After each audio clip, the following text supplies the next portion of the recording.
Абу Хурайра разияллаху анху айтады. Пайғамбарыбыз саллаллаху алейхи уассалам айтқан: Аллах Таалаға дуадай барықту нәрсе жоқ.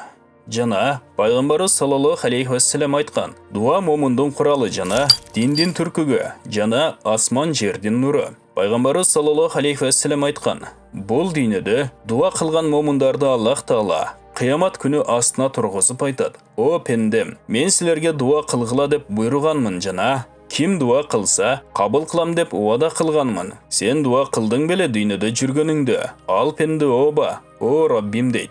Аллах Таала айтады: Сен қанша дуа қылсаң, дуаларыңды қабыл қылдым. Мисалы, балан күні балан саатта, балан жерде дуа қылдың еле. Башыңа бір қайғылы иш түшіп, ошол қайғыңды жоғотууну дуа қылдың. Мен дуаңды қабыл қылдым. Ал дуаңның пайдасын ақта дүйнөдө көрдің. Жана балан күні балан дуаңды қылдың. Бирок ал дуаңды қабыл қылбадым. Анын пайдасын ахиретке қойдым. Анын пайдасын бейиште көрөсүң.